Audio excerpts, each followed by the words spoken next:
Welcome, my friend. I'm so glad you found your way here tonight. Before we begin our tale, I'd love to invite you to do three simple things. Subscribe if you'd like more dreamy moments like this, whispered into the quiet of your evenings.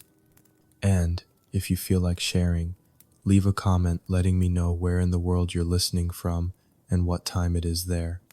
There's something comforting about knowing we're all drifting off together, even from far apart. Now, let your day soften, settle in, and let me tell you a story.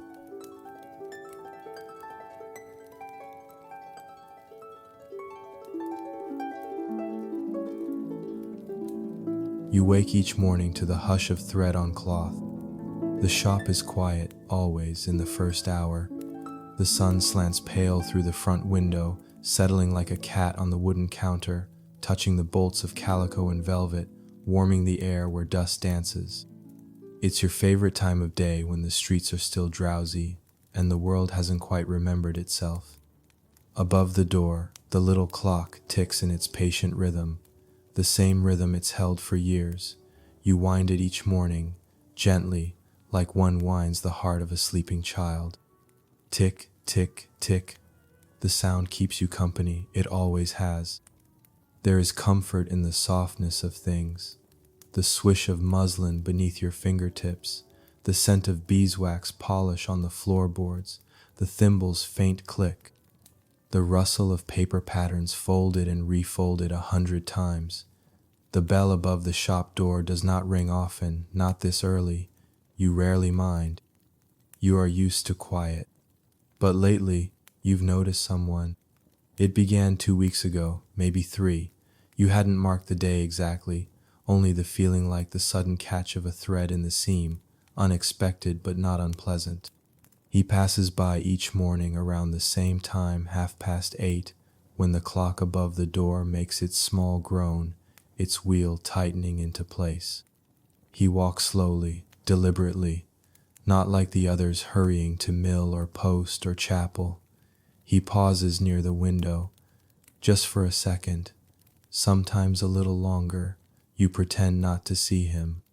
He pretends not to look in, but you feel this glance, like the brush of a coat sleeve against your wrist, not rude, not bold, just curious. There is something in his way of moving that sets him apart, his shoulders slightly hunched, not from defeat but from deep thought, as if he's always halfway through a sentence in his mind and can't decide how it ends. His coat is dark, frayed at the cuffs, with one elbow patched neatly, but not recently. His shoes are scuffed, his hair a little too long, curling at the back of his neck like he forgot it altogether. But the detail that stays with you is the ink. There are ink stains on his fingers, always, sometimes faint, sometimes bold as bruises, as if he's been fighting with words all night. You wonder about him, not in the way people gossip at the grocer's or whisper by the pumps. No, it's gentler than that.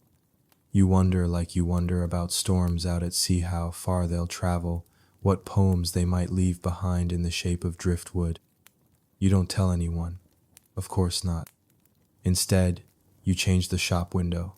Not drastically, just a new display, a dress with a softer waistline, a pair of gloves you found in a drawer, smoothed out and placed just so, a swatch of blue velvet that you know brings out the sky's color on days when the clouds decide to part.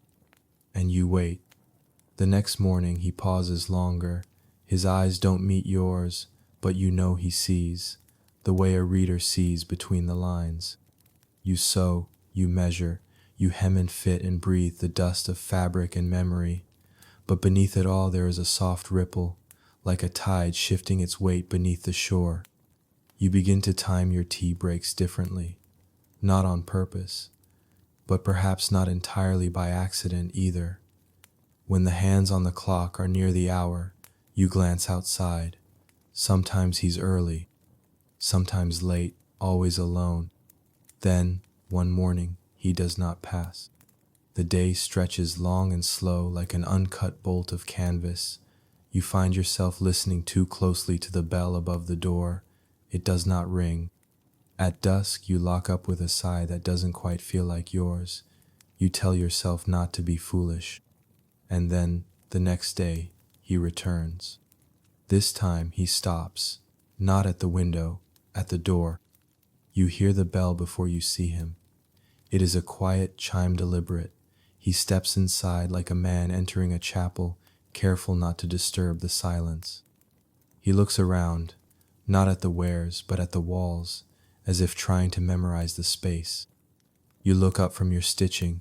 He meets your gaze. His voice, when he speaks, is softer than you expected. Good morning. You nod, hand still in your lap. Good morning. He steps forward, awkward but kind. He holds out his coat, folded over one arm. I was told you do repairs. You rise, smoothing your skirts. The coat is finer than it seemed through the window. Well made, though worn. One shoulder is torn, the lining frayed. Of course, you say, taking it gently. Your fingers brush his, just briefly. They are cool, ink-stained still. I can have it ready by tomorrow afternoon. No rush. He smiles a quiet, inward sort of smile. It's waited this long. There's a pause, the kind that hums rather than hangs. He clears his throat. I've just returned to the town, grew up here. It feels smaller than I remember. You nod. It does that. I'm Wren, he says after a moment. Edward Wren. You offer your name in return. First name only. That's enough for now. He nods gently. Thank you. Then, with a soft touch to the brim of his hat, he steps back out into the morning light. You stand in the quiet for a long time. The coat in your hands is heavy with cold and scent tobacco, salt, and something like cedar. You set it down on the counter, smoothing it out. There's a hole in the lining near the pocket, a threadbare spot at the collar. You will mend it all, not just the tear. You work late that night. You light a single candle, the wax pooling slowly as the hours turn. Outside, the moon is shy behind clouds. Inside, the needle glints, dips, glides. Your breath is even, your hands steady, and all the while you think of words. You imagine him writing, what he might write, what he might not say aloud but would commit to paper. You picture his hands, stained and searching, resting on a page. You wonder if he has ever written a line that made someone feel seen. You wonder what it might be like to be the one who inspires such a line. You finish the coat just before midnight. You fold it with care. And for the first time in years, you dream not of patterns or pins or forgotten appointments. You dream of footsteps outside your window, a pause, a glance, and the slow unfolding of something fragile and warm and full of breath. The clock ticks on, and you, in your quiet room above the shop, sleep with a slight smile on your lips like the first word of a poem not yet written. The next morning begins like any other. You wake before the sun and light the small lamp beside your bed. Its golden glow nudges the walls into softness. The air holds the crispness of early spring cool, with just a whisper of warmth hiding in the corners. You wrap your shawl around your shoulders, pad across the floorboards, and begin the familiar morning rituals. Tea in the pot, water on your face, hair pinned, apron tied. There's comfort in these repeated things. The world may shift and stagger and sigh outside your window, but in here, the rhythm holds. The coat sits folded on the counter, waiting. You glance at it like one might glance at a letter not yet opened again. Though you've already read it once, you feel there may be something new between the folds. You check the stitching one final time. It's clean, invisible, almost tender. You've always believed that mending something requires more than skill. It requires care. When the bell above the door rings just before 10, you know it's him. There's a cadence to his step now that your ears are learning. The pause just before he enters, the quiet hush of breath. You look up before he speaks. His eyes meet yours, and they do not flinch. That, somehow, is more intimate than a smile. I hope I'm not early, he says. Right on time. You pass him the coat, and for a moment he doesn't reach for it. He only looks, as if he's taking in not just the garment, but what's been done to it, what's been restored. He brushes his hand along the repaired shoulder. Then, slowly, he pulls it on. The fit is good. You'd guessed well at his frame lean, but not slight. The coat settles over him like something exhaled. He lifts his arms, stretches slightly, then looks at you. It feels better than it did when I bought it. You tilt your head, smiling faintly. It was made well to begin with. It just needed attention. There's a flicker in his eyes at that. A deepening. He reaches into the inner pocket and pulls out a small coin purse. You take the payment, but barely look at it. That part is less important than it used to be. He hesitates at the door, his hand on the knob, his back half turned. Then he speaks again, softer now. May I ask, do you do custom work? Your heart lifts, though you keep your voice steady. I do. He nods slowly. I might have something for you soon. And then he's gone, coat flaring slightly behind him like a turning page. You stand still for a while, not because you're surprised, but because you are trying to hold the moment in your hands without crushing it. The shop returns to its usual rhythm. One woman comes in to ask about lace for her daughter's wedding bonnet. A boy collects his mother's parcel. A widow brings a coat with worn buttons and leaves with the faintest smile. You are present, but drifting too. Your mind keeps returning to the man with the ink-stained fingers. You wonder what he writes. That night, as you close the shop, you pause by the counter. The tea you made earlier has gone cold. You pour it out and light a candle instead. The flame flickers tall and still, and then you see it. A book, left beside the sewing tin. You didn't notice it earlier. How could you not have noticed it? It's not thick, not thin either. The cover is dark blue linen, slightly faded, with a simple stitched binding. No title, no publisher's mark. Only one thing, a name, handwritten on the inside cover. E. Wren. Your breath catches. Below his name, in that same looping, careful script, a dedication for those who sew the world back together. You sit slowly, turning the first page. The poems are short, thoughtful, quiet.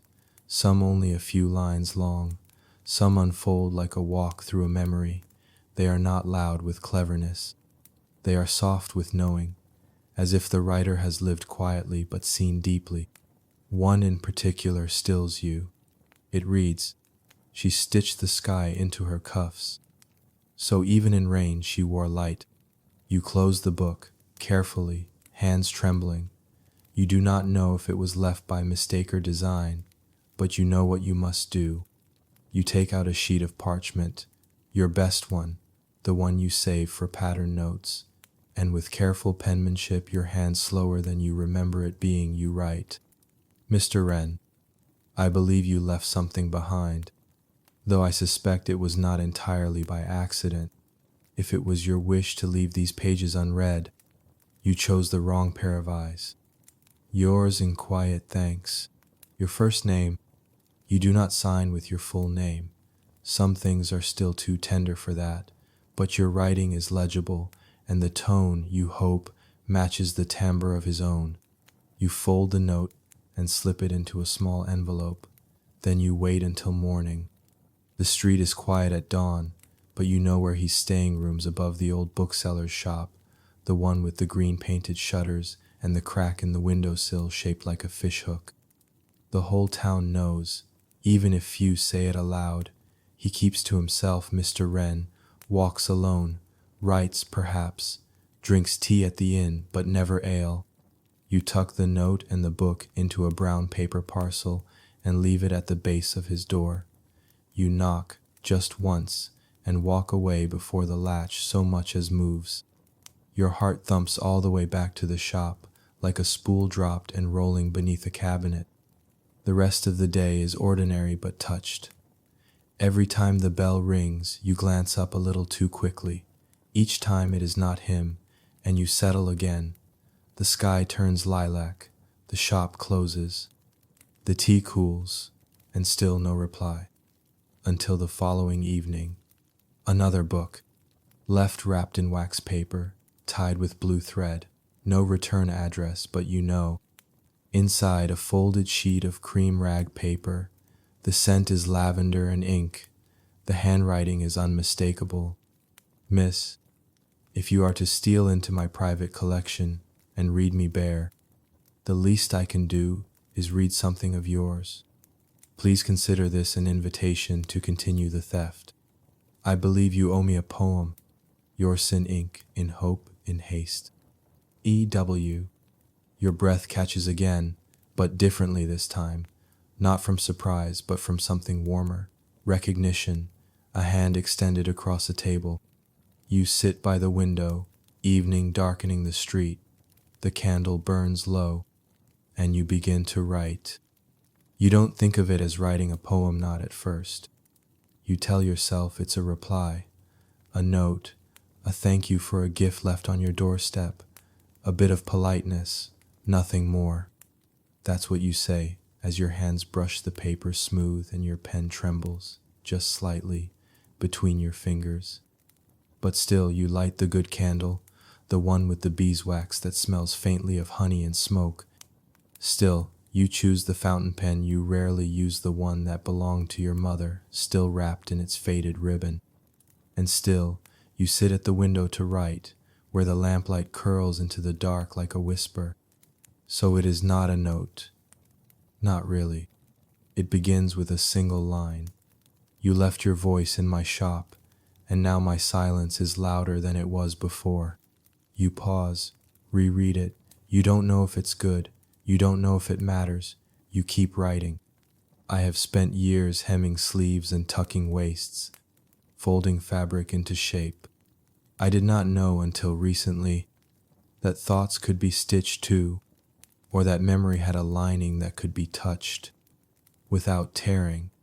You stop, you chew your lower lip and shake your head, then you write more and more still. By the time you lay the pen down, the candle has burned halfway through its life. Your fingers are ink-stained. Your heart is not still. You read it through only once. Then you fold the paper and tuck it into the book he gave you, slipping it between pages 20 and 21, between two of his shortest poems. The next morning, you return the book the same way he gave it, wrapped in brown paper, tied with thread. You leave it by his door. You don't knock this time. You simply walk away, coat tight against the chill, feeling as though something warm and invisible has opened beneath your ribs. You try not to hope. You've lived long enough to know better, and yet the hope lives anyway. 3 days pass. On the 4th, you find something on the counter when you come down the stairs to open the shop. The bell hasn't rung. The door was locked, yet somehow it is there. Another book, wrapped again, though the thread is green this time. Inside, your letter, returned, not rejected. He's underlined 2 lines in pencil. There's a note tucked just behind the final page. You don't know this yet, but you've already begun to write. There's a small drawing beneath the words, a simple sketch of a spool unraveling into the shape of a bird. That's when it begins. The exchange. He never signs his letters with a name, and you never need him to. You don't sign yours either. There's no need.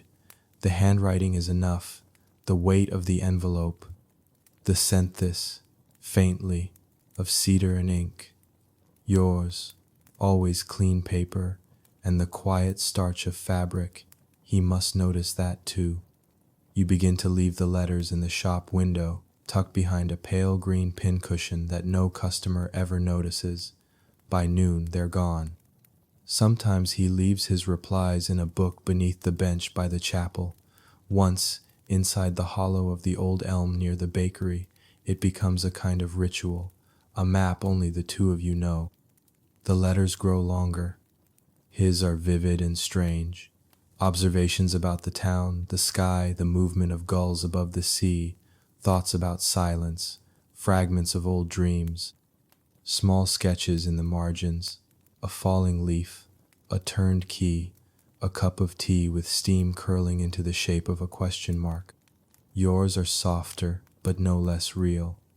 You tell him about your childhood spent in this town, how your mother taught you to stitch before you could spell, how you used to imagine sewing a dress so fine it could carry you out over the water like wings, how you don't know if you want to leave this place or simply want someone to look at it the way you do. You don't talk about the ache behind your ribs, the one that's been there for years. Not yet, but somehow he writes around it like he feels it too. Sometimes he includes poems, just a few lines. Once, an entire verse written backward, so you had to hold it to a mirror to read it. When you did, it said, "I do not know your voice, but I imagine it the way morning sounds. When the kettle clicks off and someone remembers your name, the letters become your favorite part of each day. You begin to write in the gaps between fittings, on the back of ribbon receipts, on the inside of patterned scraps. You keep a box beneath the counter just for his replies. You read them more than once. You've never spoken aloud about any of it. When the grocer asks if you've met the quiet man with the notebook, you shake your head. When a neighbor wonders if he's a recluse or just shy, you offer a non-committal hum. It is not your story to tell. Not like that. In your heart, it already feels sacred. Then, one rainy morning, the bell rings just after 9. You glance up, expecting a customer, but it's him, Mr. Wren, Edward, the poet with ink on his cuffs and a quiet sort of gravity to him. He's soaked through, a book under his coat, hair damp. He pauses in the doorway, unsure. I didn't mean to interrupt," he says. You wave him in quickly. "You're not." He steps carefully inside, dripping onto the mat. You fetch a towel without asking and hand it to him. He accepts it with a look that's almost surprised. "I was passing by," he says, "and thought, perhaps." He holds out the book. This seemed too long to leave behind a bench. You smile. "Thank you." He doesn't move to leave. Instead, he glances around your shop, the bolts of fabric stacked by color, the small scissors resting on the counter, the quiet order of your world. You wonder what he sees through his eyes, what lines he'll write about this space, this moment. "I never asked," he says finally. "Do you write often?" You pause. Then, "I used to, as a girl. And now?" You meet his eyes. "Now I sew, and sometimes I write between the seams." He smiles at that. It is not a wide smile. It is something smaller, more lasting. "That's a kind of poetry too," he says. You nod, feeling something warm and slow rise in your chest. "Maybe." A silence settles. It is not awkward. It is full, like the space just before the first note of a song. Then, softly, he says, "Would you ever show me something you haven't written for me?" The question is tender, not a demand, not even an invitation, just hope. You consider it. You think of the old box beneath your bed, of notebooks half filled, of letters never sent, and then, surprising yourself, you say, "Maybe, one day." He nods, accepting that. And then, just before he steps back into the rain, he turns. "I never thought I'd find anyone who sees the world through the same window," he says. "But reading your words, it's like standing beside someone at the same glass." You can't speak for a moment, so you simply nod. And he leaves, door chiming behind him, vanishing into the soft gray rain. You stand for a long time afterward, watching the street blur through the glass. The air smells of wool and ink, and a beginning not yet spoken aloud. Evening arrives with the sound of soft rain against the windows. The street outside is quiet, hushed by the weather, Lamp oil flickers in the glass, painting the fog in gold and smoke. You've closed the shop early. Not because you are tired, though the day has been long, but because something gentle and restless has taken hold of you. A sense that the world is speaking softly tonight, and it would be impolite not to answer. You boil the kettle and pour a single cup of chamomile tea. The steam curls upward like a ribbon unspooling in air. You sit by the window with the curtains drawn just enough to let the light through, and for a moment you simply listen. To the rain, to the breath in your chest, to the quiet, steady rhythm of your own waiting. You open the book he left earlier that day, its corners slightly damp, its cover still warm where you held it too tightly. Inside, another letter, folded precisely, the crease neat, the paper heavy with his scent ink and cedar, and something faintly earthy, like old wood and new parchment. You unfold it with care, smoothing it open on your lap. The letter is longer than usual, more meandering, more full. Tonight the rain reminds me of your silence, not empty but necessary. I've come to believe some silences are a kind of music, and yours plays like something I want to hum under my breath. When I am alone, you close your eyes, feeling the words press gently against your chest, as though they know their way to the softer parts of you. He writes of his walks, of how he wandered past the cliffs earlier and thought of birds nesting in the rain, of how he once tried to write a poem from a gull's perspective but gave up halfway through because it felt dishonest to pretend to know how to fly. He writes of his time in London just a little, not in detail, not in confession, but enough to sense the weight of what he left behind. There were nights when the city felt like it might swallow me whole, not out of cruelty, out of indifference. I think I mistook noise for company. I don't anymore. You don't realize your hand is resting on your heart until the letter ends and your fingers curl slightly, as if holding something you don't want to set down. Beneath the letter, tucked between the pages of the book, is a poem, typed this time, or perhaps carefully lettered. You aren't sure. The spacing is even, the letters clear. There are no flourishes, no signatures. It reads, "She is made of small, quiet things." A thimble on a windowsill, the sound of scissors opening, a teacup cooling in a forgotten room. But she is not forgettable. She is the hush between verses, the space before the thought arrives. She does not demand to be seen, but once you do, nothing else seems quite as real. Your breath catches at the last line. You don't know if it's about you, not for certain, but something in your chest insists that it is, that it must be, that no one else moves in the world the way you do not to him, and no one else sees him the way you do. Not here, not now. You rise from the chair and light a second candle. Its glow merges with the first, their flames bowing slightly toward one another, as though drawn by the same invisible thread. The shop is quiet, still. You gather your own papers, not just the ones you've written to him, but the ones you've hidden away, the older verses, fragments from seasons past. Some written when you were a girl just discovering the pull of words, others scribbled on receipts in the hollow hours between dusk and supper. You haven't shown them to anyone, not even your mother, who taught you to write your name before your first stitch. But tonight, with the rain soft against the glass and your heart strung like a newly threaded needle, you choose one. It's simple. No title, no perfect rhythm. But it's true. I stitched a life with thread and tea, with lists and hands and windowsills. I did not ask for anyone to see, but I left the curtains open still. You copy it neatly onto fresh parchment. You fold it once. Then you add a line beneath it in pencil. I think perhaps we've been writing toward each other longer than we knew. You wrap it in paper and seal it with a piece of lavender twine from your sewing box. You don't leave it at the bench this time, or behind the chapel, or in the old elm tree. You walk through the rain in your long gray shawl, holding the letter close to your chest like it might dissolve if touched by anyone else's breath. You reach his doorstep, You pause, and then very quietly you slide it through the mail slot.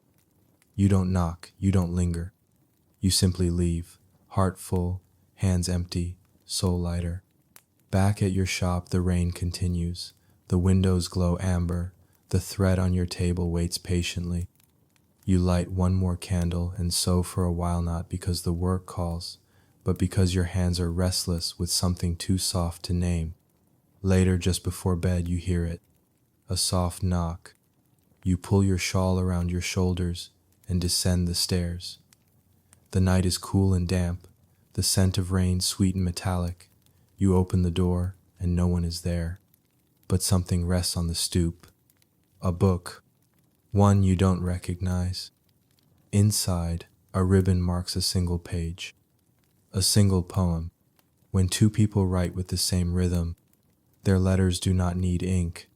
They write in glances, in breath held just a second longer, in tea left warm, and books returned with something folded inside. You sit on the stair for a long time, book in your lap, the door half open to the night. The air smells of salt and ink and lavender, and though he's not there beside you, his presence is everywhere. In the pages, in the pause, in the silence that no longer feels empty. The cold comes quietly, like the turning of a page in a book left open too long. It begins with the sea, the way it shifts its color from silver to steel, then the clouds, lower now, thicker, like wool not yet carded. The air in the mornings tastes different, sharper, like the edge of a blade that means no harm, only truth.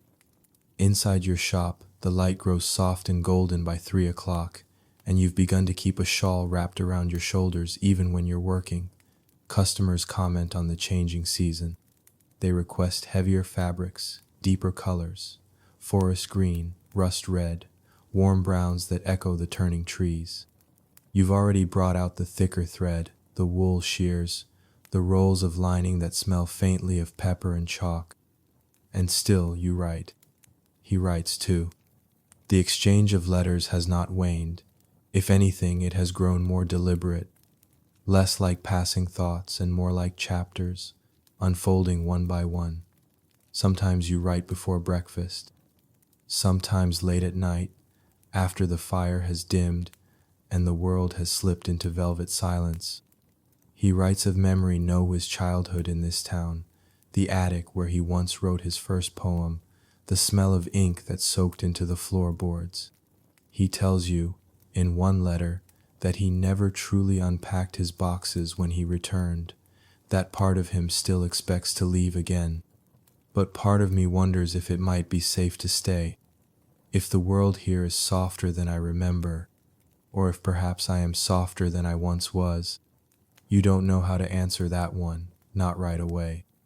Instead, you send him a square of fabric blue wool, dense and warm with a note. This is the kind that keeps out the wind. I think it would suit you. The next morning, the bell above your door rings earlier than usual. You're still tying your apron when you hear it. When you step into the shop, he's already there. Edward. He's holding the fabric. He doesn't smile right away, and you don't expect him to. His expressions are rarely quick. They're careful, thoughtful, like water soaking slowly into cloth. He places the wool on the counter, then looks at you. I'd like to commission a coat, he says. A new one, not just mended. You nod, even as your heart flutters. Of course. I trust your judgment on the fabric and the design. He hesitates, then adds, I think it's time I had something made for me by someone who sees me clearly. The words strike a chord deep in your chest, low and resonant, like the first notes of a song played only once. You say nothing for a moment, then ask gently, would you prefer something formal or something that feels lived in? His smile curves just slightly. Lived in. You pull out your notebook and pencil, letting your hands settle into familiar motions. I'll need a few measurements. He nods, removes his coat. You step forward, tape measure in hand. His posture is still, but you can sense the quiet tension in him, how closely he's paying attention, not with fear, but with reverence. You begin at the shoulder. Your fingers brush his collarbone. He's warm. The scent of him is familiar, no wink, and something faintly like bergamot. You try not to think of the way his pulse hums just beneath the skin. Hold still, you murmur, though he already is. He doesn't speak, neither do you. The silence is full, suspended, like the moment just before a kiss, if this were that kind of story. But it isn't, not yet. Your hands move with practiced ease, around his chest, down his arm, across his back. You mark notes with your pencil, your fingers a whisper on paper. When you finish, he speaks. Do you ever make things for yourself? The question startles you, not because it's unkind, but because no one has asked it before. You glance up at him. Sometimes, small things, a shawl, a pair of gloves, but nothing more. You shrug. There's always something else to sew, for someone else. He doesn't reply, but something in his gaze lingers. After he leaves, you take the fabric from the bolt, the one you tucked away last spring, not because it was rare, but because it felt like it was waiting for the right shape, midnight blue, smooth, quiet in its luxury. You touch it to your cheek. Then you begin to cut. Each stitch is a letter, each seam a sentence. You think of him as you sew, the way he stands, the slope of his shoulders, the slight asymmetry in his posture, as if he once learned to carry grief and never quite set it down. You line the coat with soft-brushed cotton heather gray, like the sky just before it rains. You add an inside pocket for his notebooks, and, just beneath the collar, you embroider a single thread of gold, barely visible, just enough to catch the light when the wind lifts it.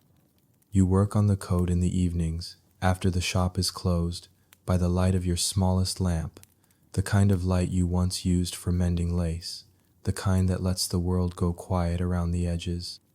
Each night before you set your needle down, you write a few lines.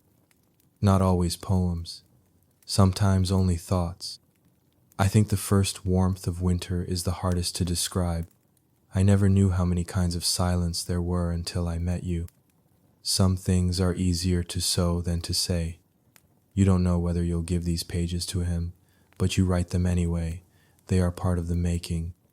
The coat takes longer than usual, not because the work is hard, but because you are careful. You want it to feel like a story, one only he will understand. On the 7th day, you finish the final stitch.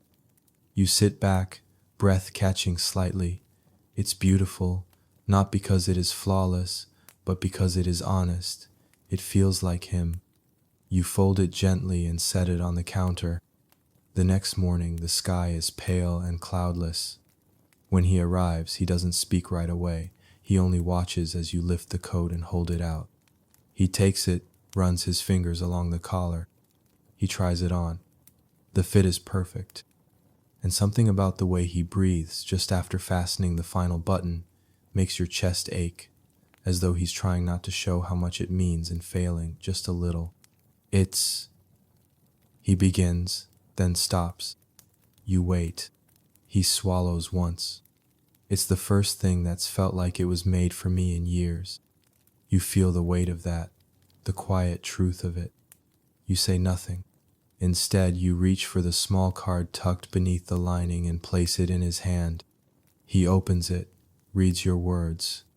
When someone wears something made by your hands, they carry a part of your breath in the seams. I hope this keeps you warm, even when you don't feel brave. His eyes close briefly. When he looks up, you don't speak. You only meet his gaze. And in the quiet between you, something shifts. Not loudly, not finally, but enough. Enough for now. The next day, the sky is thick with low clouds, the kind that press down like wool batting soft, but weighty. Your shop is warm, filled with the sense of steam and pressed wool, beeswax polish, and the faint sweetness of rosewater you dabbed behind your ears this morning, though you aren't expecting anyone. Or perhaps you are. You've laid the tools out already, the pincushion, the tailor's chalk, the small scissors with the brass handle shaped like a heron. You tell yourself it's just habit, that it's just any other fitting. But your hands betray you. They've chosen the good teacups, the porcelain ones with the faded gold rims, and you've steeped the tea a little longer than usual, just in case. When the bell rings, you know it's him. Edward. He steps inside slowly, coat open to the wind, eyes already on you. He looks rested today, or maybe it's something else, something quieter. The kind of stillness that only comes after something has been found, even if it hasn't yet been named. You smile, you came. His voice is soft. You said it would need fitting. You nod, gesturing to the chair near the mirror. Take it off and I'll have a look. He shrugs out of the coat and hands it to you like something precious. And it is, not just because you made it, but because of what it holds now, his warmth, his trust. The shape of him, stitched carefully into every seam. You examine the shoulders, the sleeves, the fall of the hem. There's a slight rise here, you say, brushing the back of your hand across the back panel, just above the waist, only a half-inch. I trust your eye. You step closer. May I pin it while you're wearing it? His eyes meet yours. Of course. You help him slide the coat back on. And then there you are. Close. Close in a way you've never been before. Your hands find the fabric near his spine. You smooth it flat. Your breath brushes the back of his neck as you lean in, and he doesn't move an odd away, not forward. He simply waits, patient, present. You feel his pulse beneath your fingers. Steady, slow, warm. You work in silence. A pin here, a chalk mark there. You kneel carefully to check the fall of the hem. Your shoulder brushes his leg and you feel him still as stone. Then slowly he relaxes. You look up and he's looking down at you. And something in that look unspoken, unguarded makes your throat go tight. You rise. Your fingers meet the lapels of the coat. You adjust them, not because they need adjusting, because it gives you something to touch. He speaks then, barely above a whisper.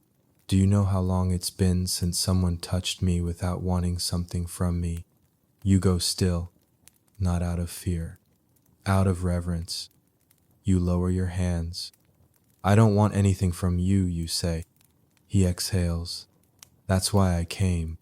The silence that follows is not uncomfortable. It is filled with everything you don't yet have words for. You step back.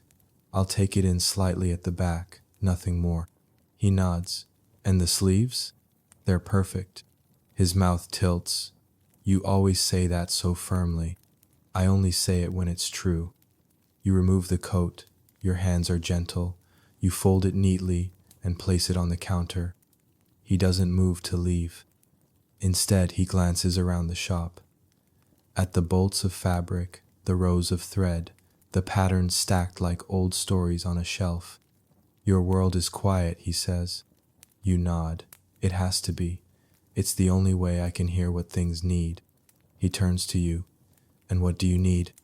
You don't answer right away. Not because you don't know, but because the truth of it is so simple, it feels enormous. I need someone who doesn't try to unmake the quiet. He nods slowly. I think I've been looking for the same thing. You make tea. Not because it's expected, because it's kind. You sit across from each other at the little table by the window. The steam from your cups curls upward, tangling like breath in cold air. You talk, and the conversation moves like a slow river meandering, without hurry. He tells you about the years he spent teaching in London, how he hated the sound of chalk on slate, how he envied the children their simplicity, their belief in spring, their small hands smudged with pencil and wonder. You tell him about the way fabric can fray from the inside out, how sometimes a garment looks fine on the outside until you pull the seam apart and see how it's begun to unravel. He says, "That sounds like people." You nod. It does. When he leaves, the sun is just beginning to set, a pale wash of honey along the edge of the rooftops. You hand him the coat in a cloth bag. He takes it and your fingers brush. For a moment, neither of you move. Then, with a slight incline of his head, he says, "Thank you for seeing me." You want to say it back, but you know he already feels it. You watch him walk down the lane, the bag tucked close to his chest like a promise he's not yet ready to open. That night, the stars are visible, rare for a night so cold. You open the window above your bed, just an inch, and let the chill in. It feels clean, alive. You write by candlelight again, a single line. "There is a stillness in me that only you seem to hear." You do not send it. Not yet. You place it in the same box that holds his other letters, and fall asleep with a smile you don't try to hide. The invitation arrives on a Tuesday, slipped beneath your shop door like a secret. It's written on the inside of a brown paper envelope, in his now familiar hand. No envelope, no formality, just a single sentence across the fold, the words slanted like they've been walking toward you for days. "Would you walk with me tomorrow? The sea is asking questions I can't answer alone." You run your fingers over the words, then fold the paper back along its crease and press it to your heart for one long moment. You don't reply. He'll know. You'll meet him. Of course you will. The next morning, the wind carries the scent of salt even before you reach the edge of town. You walk the narrow path that winds behind the bookshop, up past the bakery with its soot-black chimney, then farther still until the rooftops vanish, and it's only open fields and sea air and the distant hush of the tide rolling in. He's waiting at the crest of the bluff, coat buttoned, scarf tucked under his chin, a book in one hand, and his hair tousled by the wind. When he sees you, he doesn't wave.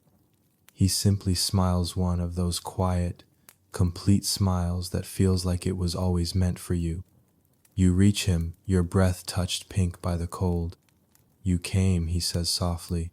"I always meant to." The two of you walk without speaking at first, your boots crunching on gravel and damp grass, the sea stretching endlessly to your right, sky above it pale and wide. He doesn't offer his arm. You're glad. The space between you is delicate, like a seam not yet stitched, close enough to sense, far enough to preserve. "I come here to think," he says after a while. "The waves remind me that I'm not meant to know everything at once." You glance at him. "Do you try to?" He huffs a quiet laugh. "More than I should. I always thought poets were supposed to embrace mystery." "We are," he says, "until it applies to our own hearts." You nod. "That feels true. True in the way certain things are, like how tea tastes better after a long silence, or how thread always knots at the moment you think you're finished." A gust of wind lifts the ends of your scarf. You reach to catch it, but his hand is faster fingers brushing the wool at your shoulder as he tucks it gently back into place. His touch is brief, careful, but it lingers. He pulls his hand away, looks out at the sea. "There's a rhythm to this place," he says, "even in its chaos." You let that settle. Then you ask, "Did you come here as a boy?" He nods. "All the time, with my brother." You wait, not pressing. "He died," he says softly. "Not here, in London, years ago." You don't speak. You don't need to. He continues, "We used to stand right where we are now and see who could spot the gulls first. He always won. I told myself it was because I was too busy thinking about poems. But the truth is, I was never really looking. Not then, not the way I do now." You let the wind fill the space between you. You let the sea speak. "I'm sorry," you say gently. He nods, not to accept the apology, but to acknowledge the sorrow. Then he opens the book in his hand. "I brought something," he says, "but it's not mine." He flips a few pages and then begins to read aloud, voice steady, not performing, just offering.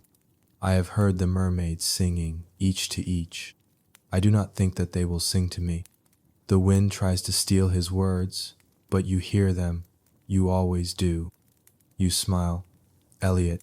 He glances at you, eyes alight. You know it? I once tried to stitch those lines into the lining of a coat, you say. It never sat right. Some things aren't meant to be worn. He chuckles. Maybe some things are meant only to be held for a little while. You nod, like autumn, or grief, or the exact color of the sea right now. He looks at the waves, then back at you. What color would you call it? You tilt your head, consider. Ink diluted by tears. He stares at you for a moment, then shakes his head slowly. You write like you're trying not to wake the world. You look away, cheeks warmed by more than the wind. The path curves downward, toward a small outcrop of stone. He leads you there, and the two of you sit, shoulder to shoulder, but not quite touching, the book resting closed between you. You watch the tide together. You don't rush. You never do. He speaks again, voice low. When I first came back, I thought I'd only stay a season, just enough to get myself right. And now? I don't know, he admits. But you've made it harder to leave. The wind stills. Your breath does too. You don't look at him. Instead, you speak to the horizon. I've lived here my whole life. I've made dresses for weddings I didn't attend, sewed christening gowns for babies I never held. I've spent years folding love into seams no one ever saw. He listens. You continue. But you write to me like I'm someone who matters even when no one is looking. He doesn't answer. Instead, his fingers find yours.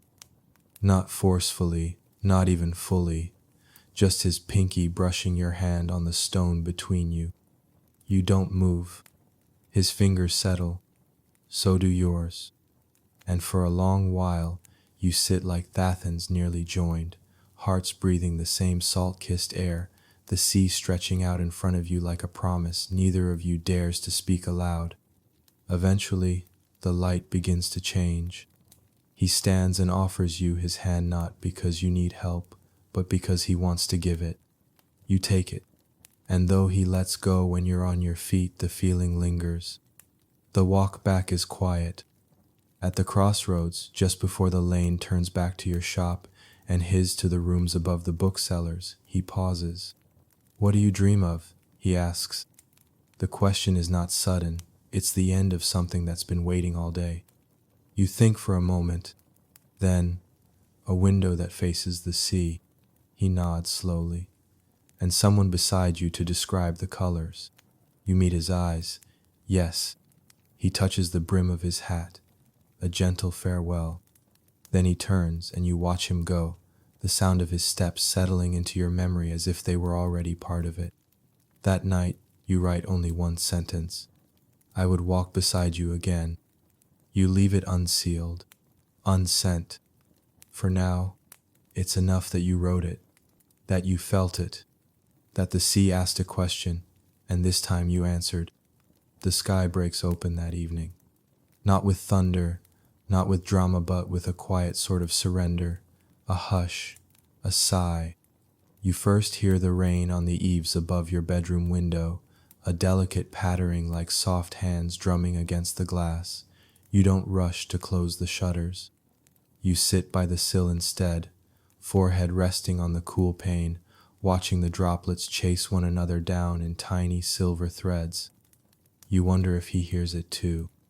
You imagine him by his window, a cup in hand, perhaps still wearing the coat you made. You picture the collar turned up, the pages of a book open, his fingers paused mid-line as the sound of the rain pulls him gently into memory. You feel the same pull.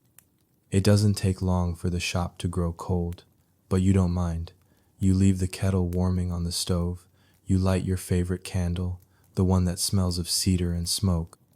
The scent makes you think of libraries with tall windows and the way his voice sounds when he's unsure if he should speak. You're not sure what you're waiting for. but your hands are still. Your heart isn't. By morning, the rain is steady, the kind of rain that doesn't stop but never quite storms. The world outside your window is all smudged edges and softened outlines. You decide not to open the shop, not today, not with this weight in the clouds. You write a note in your neatest script and hang it on the door. Closed for weather, open again tomorrow. You don't mean just the sky. You wrap your shawl tight and step outside. The lane is quiet.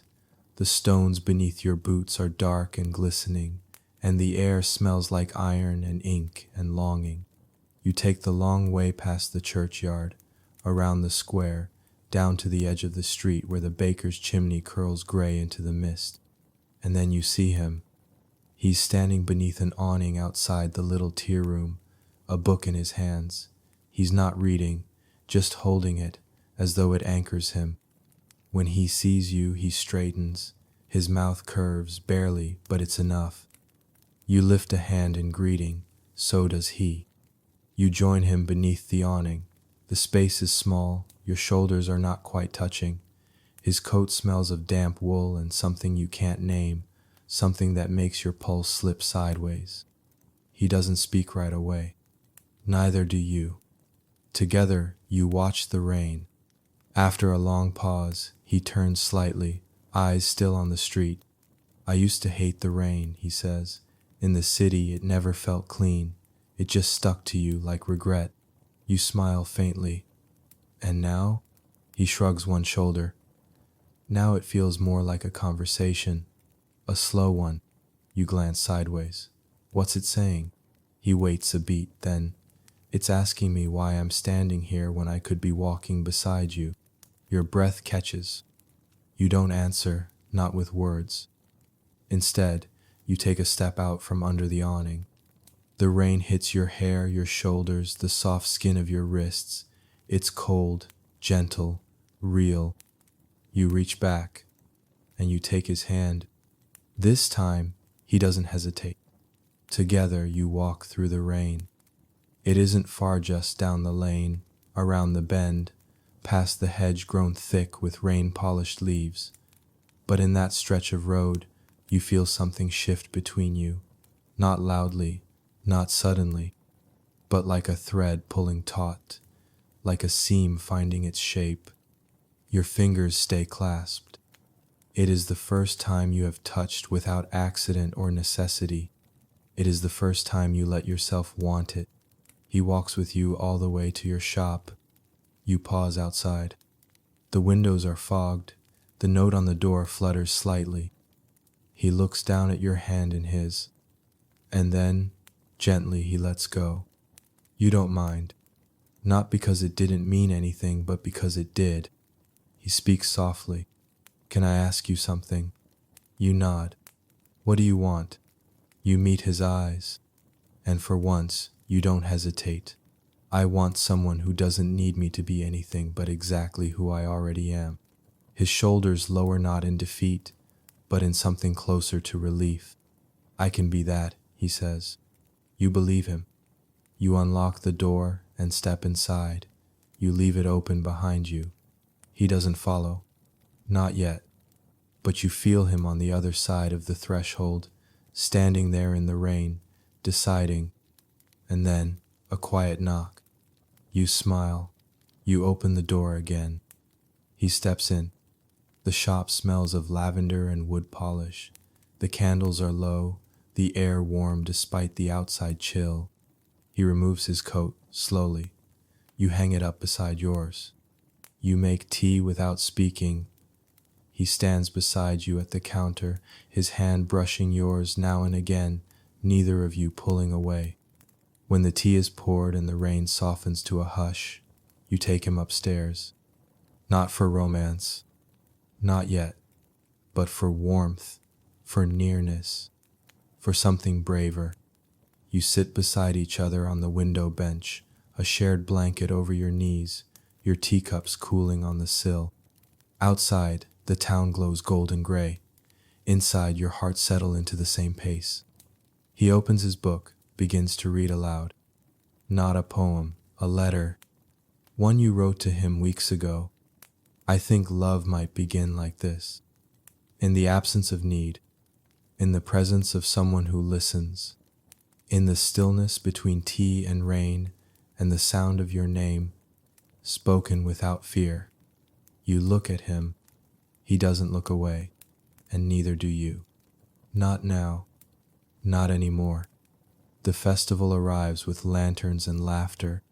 You wake that morning to the sound of fiddles warming up in the square, their bright notes threading through the mist. From your upstairs window, you watch as ribbons are strung from lampposts and stalls are raised one by one wooden carts draped in patchwork bunting, baskets of sugared almonds, candied apples on sticks that will melt on children's tongues. It smells like cinnamon and mulled cider, like roasted chestnuts and warm bread, but most of all, it smells like memory, the kind that drifts in without warning, soft and slow and shaped like belonging. You pull your pale blue dress from its box. You stitched it last spring when the world felt gray and you weren't yet writing to anyone. It's the only dress you've ever made purely for yourself, the hemline just a little fuller, the bodice gentle and gathered like breath caught between thoughts. You've never worn it. Until now. You steam the fabric, brush the shoulders smooth. You pin your hair with care, not perfection. You slip a small sachet of dried lavender into your pocket, just because. When you step outside, the town glows. Children run past with their arms full of ribbons. The air is crisp but not biting. The clouds have broken, and the light shines down like it's been saving itself just for today. You walk slowly, letting the crowd carry you but not sweep you away. And then you see him, Edward, leaning beside the bookseller's stall, a scarf tucked neatly into his coat, the one you made for him, the one with the hidden gold thread under the collar. His hair is wind-tossed, and there's ink on his thumb. He's holding a paper cup of cider, cradled like it's keeping more than his hands warm. When he sees you, he straightens, and you see it though his eyes change, how they trace the pale blue dress, how they soften, then brighten, then quiet again, all in a single breath. You walk toward him, and the noise of the festival falls away like fabric slipping from a table. "Hello," you say, smiling. You look. He stops, starts again, like the first clear sky after a week of rain. You blush, and you don't hide it. He offers you the cider. You accept it, your fingers brushing his. It's hot and sweet, spiced with something familiar, comfort and clove. You stand there for a while, side by side, watching the festival unfold, the dancers in the square, the children spinning ribbons around the maypole, though it isn't May. The scent of gingerbread drifts past, followed by laughter, the kind of laughter you feel in your chest even when it isn't yours. He leans close, not to speak, just to be near, and you realize how natural it feels to take up space together, to be quiet without distance, to be close without question. "Would you walk with me?" he asks, after a long pause. You nod. Always. You walk the edge of the festival, past the booths and the music and the turning wheel with its creaking spokes and lights like stars caught on strings. People greet you both with smiles, some with curiosity, some with knowing. You pass Mrs. Bellamy from the tear room. She raises one brow and nods toward Edward's coat. Fine tailoring, that. You thank her. Edward tips his hat. You both laugh as you walk on. Eventually, you circle back to the heart of it all, the square, where a fiddler has begun a tune bright enough to pull everyone near. It's a reel, something light and tumbling, the kind that pulls even shy feet into rhythm. Edward turns to you. He doesn't ask. He just offers his hand. Palm up, warm, open. You hesitate only a moment. Then you place your hand in his. The dance is not perfect. You step on his foot once. He nearly misses the beat. But you laugh, and he laughs, and by the second turn, It feels like you've always been moving this way, not performing, just belonging. His hand on your waist is steady, yours on his shoulder is soft. And when the music slows, when the dancers draw back to clap and cheer, he leans in and you rest your head for just one breath against his chest. It is not long, it is not loud, but it is everything. Later, the music fades, the lanterns burn lower, the crowd begins to thin. He walks you home. The air is cooler now, crisp with nightfall. The shop glows gently ahead, its windows golden and warm. At your doorstep, he stops. You don't speak for a while. Just stand in the hush, hearing your own heartbeat like the echo of distant drums. Then, gently, he says, I didn't think I would find someone like you. You tilt your head. Someone who listens in silence, who makes room for the words I don't say. You reach out. Your fingers find his. And though you don't yet lean in, though your lips don't yet touch, the space between your hearts narrows. He lifts your hand, holds it near his chest. I'm still learning how to stay, he says softly, but I think I'd like to. You nod. Then we'll take our time. He smiles. And this time, when he lets your hand go, he does so slowly, as though every part of him wants to remember how it felt. The morning after the festival smells like rain and smoke, and something just a little like endings, not unhappy ones, just the kind that linger in the air after candles have been blown out, the kind that live in quiet rooms where laughter was only just echoing, the kind you feel in your chest before you understand why. You wake slowly, still wrapped in the warmth of the night before, the memory of his hand in yours, the way your head rested against his chest for one breath, maybe two, the way neither of you rushed to fill the silence. There's an echo of music in your limbs as you stretch. The blue dress lies folded over the chair beside your bed, a single ribbon still pinned at the waist. You don't put it away yet. You want it to stay close a little longer. You light the stove, warm tea, fold linens, thread your needles. The day moves like honey thick and golden, slow to spill. The shop is quiet, the streets too, until just past noon when the bell above the door rings. You glance up, and it's him, but not like before. Edward stands in the doorway, rain still clinging to his collar, his chest rising like he's been walking quickly. He's flushed not with cold, but something else, something urgent. Your heart stirs. He steps in, closes the door behind him, then doesn't move. You set down your work and wait.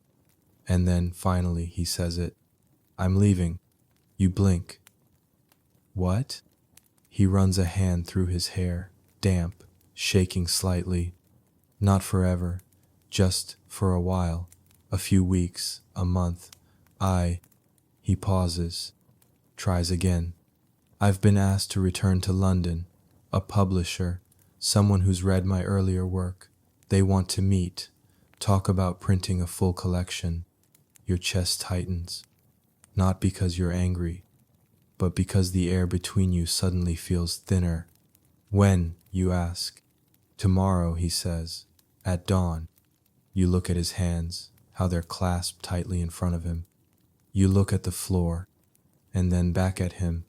Why didn't you tell me sooner? I didn't know how, he says. Not until last night. He steps forward. I've been writing poems again, new ones, because of you, with you in them, around them, stitched into every line. You swallow. I want to go, he says. I need to go. I've run from the idea of being seen for so long, I forgot what it was like to want it. You nod slowly. I understand. He exhales, then steps even closer. His voice lowers. But that's not why I came. You look up at him. I came to ask you something, he says. And now his voice is trembling, just slightly. I came to ask if you'd wait for me. The world seems to hush. The rain against the glass stills. The wind holds its breath. You watch him, the way his eyes search yours, the way he's not trying to charm or convince you, only to tell the truth. You step around the counter, and when you reach him, you place a hand gently over his, warm, still, and say simply, "I'll wait if you promise to come back as someone who can stay." He closes his eyes, not because he's unsure, because something inside him is settling. He opens them again, and when he speaks, his voice is steady. "I promise." You nod, then reach into your pocket and hand him something small, wrapped in linen. He unfolds it, a spool of thread. "Gold. You left a stitch in the lining," you say. "This is the match." He smiles but doesn't laugh. Instead, he lifts it like it's precious. Because it is. He tucks it into his coat, then leans down and presses a kiss, just one, to your forehead. It is not possessive. It is not rushed. It is something planted, something that might grow. And then, quietly, he steps back. You don't walk him to the door. You don't need to. You watch him go. And when the bell rings behind him, you close your eyes. Not to forget, to remember. Exactly. That evening, you write him one more letter. There are stitches that hold fast, and those meant to give way. I don't know what kind we are yet, but I know this. I have never sewn anything that mattered more. You fold it, seal it, place it on the counter beneath the small green pincushion. You leave it there, not because you expect him to come back for it, but because part of you knows he will. The days pass slowly, not heavily, not in sorrow, but in the way time moves when you're watching for something, like the last curl of steam from a teacup, like the moment a needle pauses just above the fabric before it dips again. Edward is gone, and you are still here. The shop remains unchanged. The bell above the door still chimes its quiet rhythm. You mend a hem, take in a bodice. You sew lace to linen and velvet to wool. But all the while, your thoughts thread themselves through the same name, the same hands, the same eyes you last saw dim with longing and light with promise. Everywhere you turn, there are reminders. The spool of gold thread he tucked into his coat has a twin, resting in your drawer like a silent echo. The coat hanger beside the door, where his overcoat once rested, and the window seat upstairs where 2 teacups still Waytone used, one untouched. Each evening you walk to the cliffs, just once around the path, just enough to let the sea speak to you in its many voices. Some days it roars, others it whispers, but you always listen. You imagine him walking too, through the smoke of London, along cobbled streets lined with voices and ink. You wonder if he's found a place to write, a corner in some bookshop window, or a quiet room with an ink-stained desk. You wonder if he thinks of you when it rains. You do not write him. Not now. You gave him your last letter before he left, and you feel it in your bones. He is carrying it, like a locket, like a map, like something that will bring him back. And so you wait, but not in stillness. You write your own verses again, not for him, not entirely. Some are written for the wind, some for the thread, some for yourself. You mend a jacket for a man who lost his wife last spring. You sew a christening gown for a child not yet born. You teach a girl how to patch her brother's trousers. And you live. One breath, one stitch, one turn of the clock at a time, until the letter arrives. It's a Tuesday morning, early. The shop is not yet open. You're sweeping the front step, listening to the birdsong that always comes just before the bakery opens. The scent of flour and salt is thick in the air. And then you see it, a package tied in twine, resting on the mat. No knock, no footstep, just presence, just arrival. Your hands tremble as you lift it. It's heavy, Not large, but full. The paper is softened at the edges by travel. The twine is knotted carefully, the way he knots things deliberate, with the ends tucked in as if he never quite trusts the bow to hold. Inside, a book, a letter, a photograph, and something wrapped in a square of deep blue wool. You sit at your counter, breathe, then unfold the letter. My dear, the words are enough to still your breath. I've written and rewritten this letter more times than I can count. Not because I don't know what to say, but because every time I try, I find new things I need to tell you. And you deserve better than tangled sentences and crowded pages. You close your eyes, let his voice settle into your chest. London was noise, and faces, and possibility. The publisher was kind, earnest. He read everything, even the poems I hadn't meant to show, especially the ones about you. He wants to print them all. You smile, a slow, quiet thing. He asked who you were. I didn't answer, not directly, but I said this. She is the seam between silence and song. Your eyes sting, and you let them. The truth is, I've found what I was afraid I'd never feel again. Not success, not recognition, but direction. And all of it leads back to you, to the sound of your scissors on cloth, the slope of your shoulders in the window light, the way your silence never once made me feel alone. You press your fingers to the page, as though your skin might carry the words deeper. I bought a house.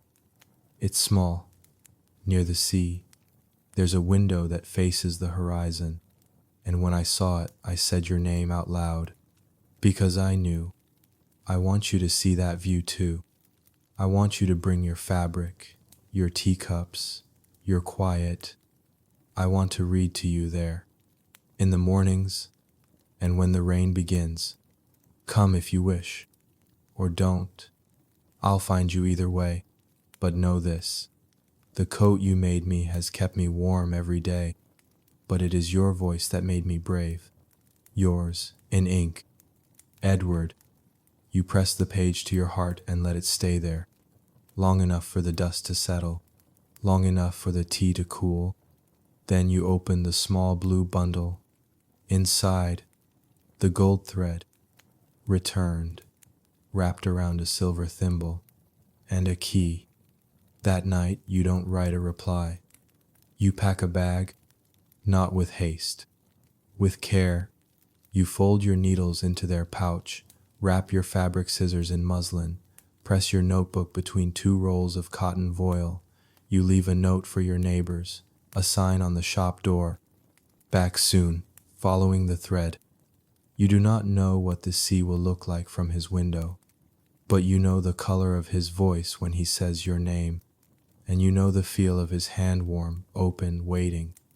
You sleep beside the key and dream of blue light, soft pages, and a man who saw you long before you spoke. You arrive just after sunset. The road winds through heather and stone, the sea hidden until it isn't, until it stretches out before you like something ancient and forgiving. The air is sharp, salted and sweet, and you breathe it in slowly, like the first line of a long-forgotten poem you once knew by heart. The house is small, slate-roofed, whitewashed walls, ivy climbing in lazy spirals up one corner, a garden half wild with lavender, rosemary, and thyme, and the window, facing the sea. Its glow reaches you before you reach the door.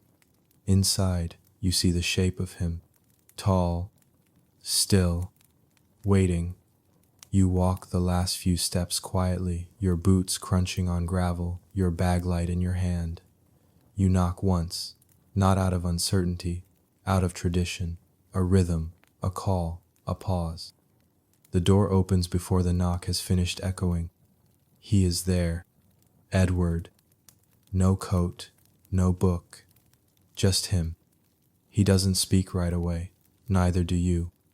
Instead, you look at each other, letting the weight of days apart fall away like dust shaken from an old quilt. Then he says, You came, you nod, you called me, and then his arms are around you, not in haste, not in hunger, in something steadier, something like arrival. You let your cheek rest against his collarbone. His hand finds the back of your neck, not holding, just touching, as though to reassure himself that you're real, that you're here. I didn't know if you'd come, he says, voice against your hair. I didn't know if I could wait, you whisper back. You both smile, the kind of smile that belongs to no one else. He steps aside. You cross the threshold. The house smells like beeswax and paper and sea air. A fire crackles in the grate. On the small table by the window, 2 teacups, a plate of shortbread, a book with a ribbon tucked neatly between pages. You don't ask if it's for you. You already know. He takes your bag, sets it down gently like it holds more than fabric and thread, like it holds memory, or trust, or the echo of all your words. You sit at the window seat. He sits beside you. The sea is dark now, touched silver by the moon. You can hear it through the slightly open pane, steady as breath. I read your letter every night, he says softly. The last one, the one you left before I left. You nod. I wrote more, you say, but I didn't send them. Will you read them to me? He asks. You smile. Eventually. He doesn't press. He never does. Instead, he lifts a small wooden box from beneath the seat, opens it. Inside letters, dozens, all yours, all his. I thought we might keep them here, he says, so they'd have a home. You look at the box, and then at him, and you nod. You and I, he says, we are made of letters and thread, and tea, you add, and rain, and the sound of scissors opening, and the sea, he says, and that too is true. You spend the night reading aloud, not all of it, just pieces, passages, lines that catch the breath. You take turns, one reading, one listening, until the fire dies low and the sea sings softer. When you lie down that night, it is not in fear, not in uncertainty. It is in peace. He sleeps beside you, not pressed close, not tangled, just there. Like a comma after a sentence you're not finished writing. The next morning, you rise early. The window is awash in gold, the sea in blue. You stand at the stove warming tea. He watches you from the doorway, blanket draped over his shoulders. What are you thinking? He asks. You turn, meet his gaze. I'm thinking I'd like to sew curtains for this window. He smiles. I'd like that. You reach for the drawer, pull out the gold spool. He sees it, laughs softly. You kept it. So did you. You both hold them now. A matching pair. Like beginnings, like ends, like 2 points on the same thread, finally tied. The seamstress and the poet. In a house by the sea they write. She sews in the afternoons, her stitches neat and quiet, her hands moving with purpose. He reads beside her, or writes, or watches the way light rests on her shoulder. They speak often, but never over one another. Sometimes they walk the cliffs. Sometimes they stay in bed late and listen to the gulls call overhead.